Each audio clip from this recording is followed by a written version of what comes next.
kind of funny having to sit here and talk and then ratchet down the audio.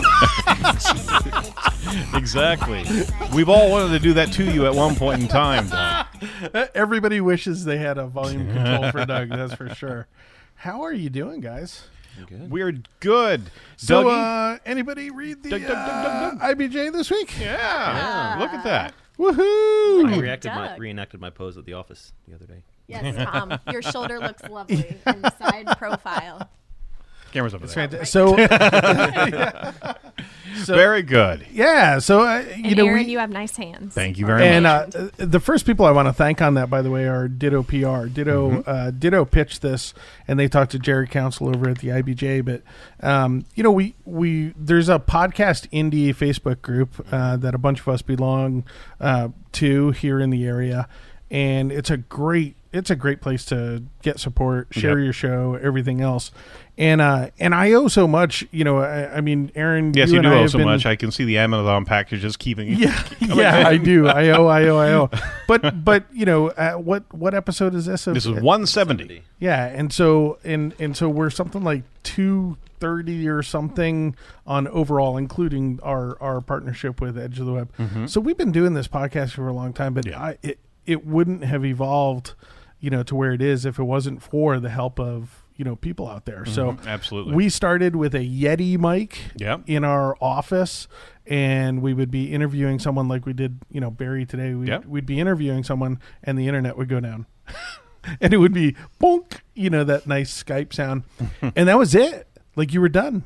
There was no recovery because we were doing it real time on Blog Talk Radio and everything. And then Blog Talk Radio had at the time, they just had horrible audio quality issues, and they were keeping it for bandwidth reasons. They were kind of keeping it poor. And so we had a great audience on Blog Talk Radio, but we were really unhappy with the audio quality. Sure. And that's when we started talking to you guys, because we heard the show and we were like, oh my God, this is amazing. And so that's over what, a year now? It's well over a year. Oh, yeah. Yeah. And so in fact, we were at one radio station, and then we went to another radio station. And the thing that we were missing from it was just the ability for people to come in. And I think, what was it? It was the show with Malcolm Forbes, right? Steve Forbes. Right. Yeah. Malcolm. Malcolm X reference right there. So Steve Forbes, we were going to have him on the show. Yeah. But we didn't have any place to do the show, so you went and interviewed him in person at the event, and I got to hug him. Yeah. Oh, nice. And so we were like, "Gosh, I wish." No groping, just a hug. That's It was good. It was a good, firm 3-second embrace as well. Nice. No more, no less. But I felt like there's no place downtown to bring a guest and to maybe impress them a little bit and everything else, that we're doing this thing right. Yep. And so that was when the bug kind of hit that, hey, we needed, and we talked about it a lot over the last year, but we needed to do something different. So over the last year, I've been accumulating equipment. Tons of equipment and bad equipment. I bought equipment that is sitting in drawers right now that I need to go sell on eBay. And not that it's bad equipment, it's brand new equipment, but it just didn't fit what we were trying to do here. Right. And so for anybody in Indianapolis that wants to come and see what we're doing, you're more than welcome to come down to DK New Media when we're recording the show.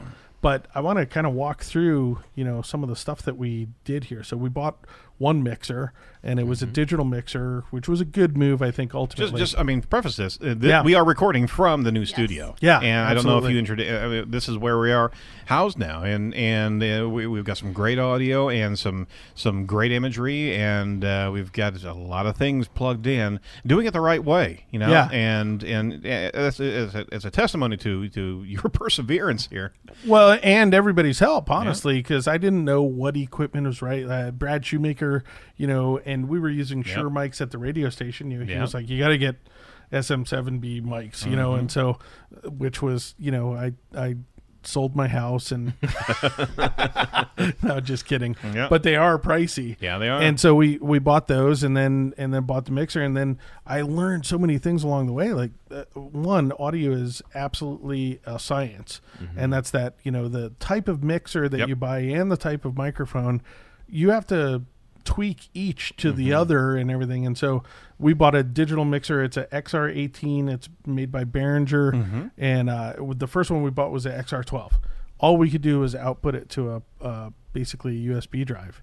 And we couldn't actually watch the recording of each track. Right. So we couldn't go back and fix mistakes. We couldn't do a lot of things. If someone's volume was high and another person's was low, we were just, that was it. That's all you had. So we upgraded to the XR18, which now allows us, I'm running GarageBand and actually recording. And then after that, it was, then we bought the headphones and everything. and then we bought this nice table with 6 stations, which meant that we had to add extra mics. Yeah. I saw those additions. 2 extra mics, 2 extra headphones. Well, then you think, wait a second, the headphone preamp had 4. Yep. New preamp that takes 8, and then the table's long where it was short before. So cables galore. It's like a dragon's nest, down at one end of it. It's all hidden and looks very nice. You guys can look at it online. And then the last step was we wanted to bring people like Barry Schwartz in on the show and be able to Skype them in. Yeah. But people don't realize that that's not just, hey, add Barry on a mic. It's because it's on Skype and there's a time delay a little bit and everything else. Yeah. You have to map the equipment in such a way that Barry can't hear his own voice like we're hearing ours right now. Exactly. And so that required a ton of help. There was a guy here in town that I owe a lot to, Mark Sutherland. He's actually got a band and he runs the same mixer. Oh wow! And so I kept sending him our setup file back and forth, and then he basically got it right for me. So he was in a band called Dent with my friend Jason. So Jason got a hold of him and said, I think he's got the same mixer as you. And we're lucky now we've hit 3 people in the area that have the same mixer, which makes all the difference. Yeah. And so the mixer we've got on iPads, or you guys could even bring it on the iPhone. There's an XR app that you guys can connect to as long as it's on the network, so people can control volumes and everything else. And so it's one heck of a setup. And now we can do video, and that Amazon box sitting down there as we speak is a new camera that's a wide angle camera, so we can actually bring it up. So, but I want everybody to know, podcasting. People need to realize that podcast listening is absolutely skyrocketing right now. In 2015, there are 60,000 podcasts now, and 17% of Americans are listening to a monthly podcast. And so people just don't realize how big this is getting. Now, the average podcast is about 22 minutes, so that's not bad if you want to start one as a company or whatever. Typically a weekly podcast, but some of the huge numbers, 80,000 minutes of podcasting are uploaded every single day. 55 podcasts are being recorded at any given moment. 2.4 million minutes of podcasting are produced every month. 29, almost 30 million minutes of podcasting produced every year. And the breakdown is pretty interesting because it hasn't swayed towards business. Christian podcasts are number one. Yeah, absolutely. And then music, and then comedy, TV, and film. It really gets way down. Actually, marketing and business and management are way down at the bottom.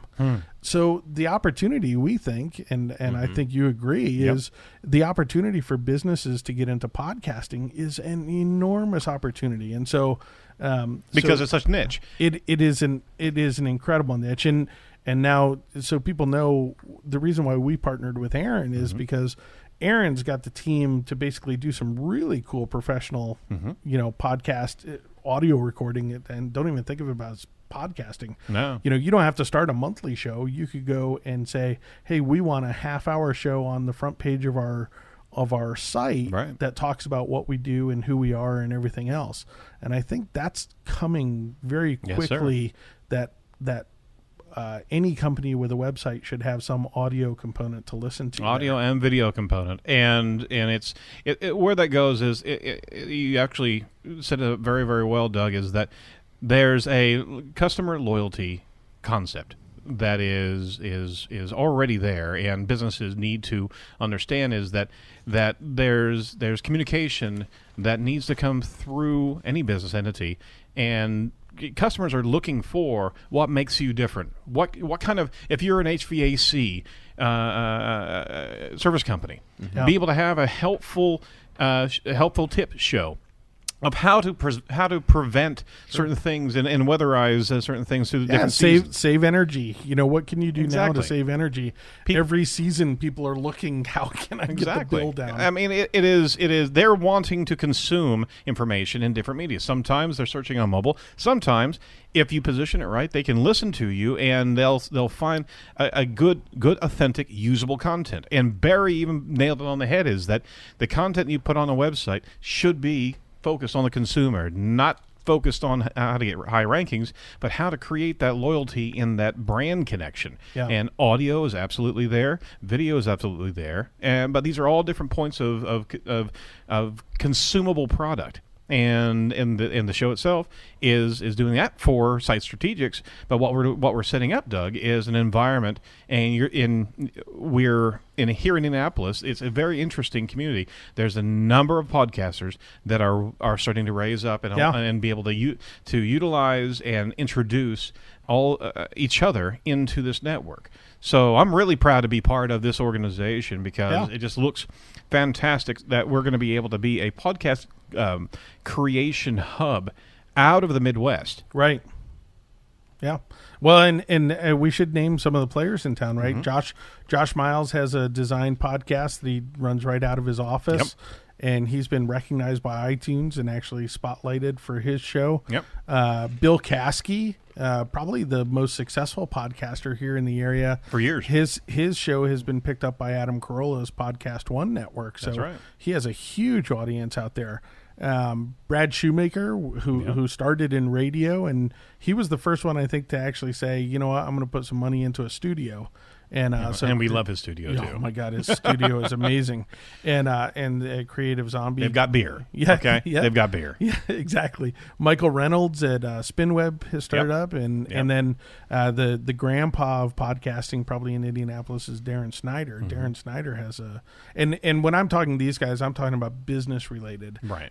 We have other, there's a whole slew of podcasts that are more entertainment related and Christian related and everything else, but these are actually businesses that are now seeing, you know what, we have to start investing some time and effort into this medium. And my last word on that is that the medium, one of the reasons why the medium is really taken off, one is streaming, right? Mm-hmm. It used to be that you had to sync your device and download the podcast and everything else. Well, now with Stitcher, Blog Talk Radio, iHeartRadio, Spotify, that's right, iTunes podcast app, all of these things you can just play on demand.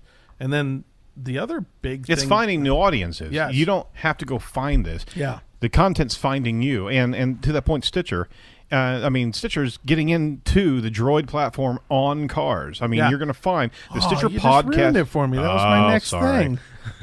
Sorry, Doug. Go ahead. It's your stuff. No. But you're absolutely. That's the one that everybody's not paying attention to. Yeah. Is that 2016 standard on most cars now? Right. Apps are being built in. Yeah. And what are you doing on the drive to work? Are you going to listen to your 80s hit list? Maybe.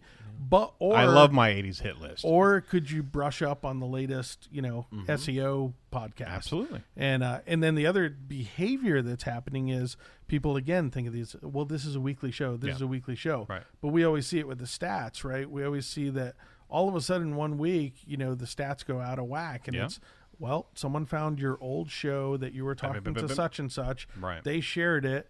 Now a bunch of people listen to that show, and then they binge listened to 6 more episodes. That's absolutely the case. And the thing is that you must understand that today's society is moving so quickly, and rarely am I seeing book readers. I'm seeing so many audio files. They are consuming it at the speed in which they're doing their business. Yep. Is that they're bringing in that content so they can hear it while they're on doing the workouts, as they're doing their commutes. they don't have time to read, and the podcasts are where that information can reside. Well, and like I said on the article, the big thing for me is that you hear people's inflection, you hear their sincerity, you feel that you laugh with them. You know, it's an emotional connection Sincerely, that you get on audio. Please get that piece of food out of your beard, okay? Why do you think I grew a big beard? That way I can save things. It's a napkin. That's what it is. Well, I mean, that's absolutely, and we wanted to showcase the podcast that you put together in your segment. Certainly come down and check out. If you're in Indianapolis, check out DK New Media and give them a shout and come by. It's a fantastic layout. There's such there's hope in broadcasting. You know, you hate the fact that radio is actually down in so many sectors, but at the same time, talk radio is huge. Some people get it though. I was out in Brownsburg, and they have a community radio station. I'm going to give a shout out to Teresa. Payroll department is our payroll. They're called payroll department, and they do our payroll. And in the same building, she has a community. It's an antenna, right? Yeah. And I went out there and did a little interview. But the guy Shane that runs the network absolutely gets it. He's got a split to his show that half of it's internet, half of it is, cool. You know, so some people in the industry are starting to catch up. Yeah. You know, they're sitting on, look, all of this sound engineering, I would. It comes from radio. I wish I had, you know, our sound engineers sitting. Yeah, I know. You know, I mean, they make this look easy. It is not easy, folks. So I mean, we're always standing on the shoulders of people before us. Yep. All right. Well, Doug, that was certainly an expose on what you've been involved with in the last few weeks, burning some midnight oil. Doug, you really didn't give Marketing Tech Blog a fair shake here. Talk about what's trending in. Well, that's what pays the bills. Yes, that's true. Marketing Tech Blog paid for all of this. And Marketing Tech Blog needs some new sponsors. Yeah, there you go. Because of this. Come on up. Absolutely. So check out marketingtechblog.com. You're going to get a huge amount of information from the entry position of brand new people into digital marketing and technology that serves the purpose, to the savvy marketer that is looking to evaluate different tools. You have a great focus on comparison of different tools, and it's a very strong objective perspective there. I got a great one for Sarah this week. Mm-hmm. So we had looked. Remember, we had talked earlier about like Hootsuite, because you guys use Hootsuite too, right? Yep. Yeah. Sometimes. And so I wanted Sarah to be able to put some stuff on our. Well, I would actually have to buy a user license for Sarah on ours, even though she already has a user license on hers, and it was weird. So you know what? You know what, Sarah? What, Doug? TweetDeck. Did you know TweetDeck you can share teams? I did not know that. Yes. I know that. And they don't ever know your password. You can basically open TweetDeck in years. I know. So I started using TweetDeck because the Twitter native app for Mac is really terrible. It winds up slowing down and I think they stopped using it. Stopped supporting I don't know. It's terrible. So TweetDeck now. TweetDeck did get shut down for Windows or their Windows. That's what I was thinking of. Windows. But Google Chrome, you can still get it in the Chrome app and still obviously open it in a browser, tweetdeck.twitter.com. But I'm telling you, that is an enterprise feature right there. The fact that I can sit there and say, hey, you know what? On the Marketing Tech Blog, I want Sarah to be able to tweet out of our account. And if she logs into Twitter, now she can, on TweetDeck, if she logs into TweetDeck, she can tweet out. So save you a ton of money on buying some kind of enterprise social, application. Absolutely. Just download TweetDeck. Very cool. On a Mac. If you're not on a Mac, use the web interface. Sorry. No problem. Well, thank you.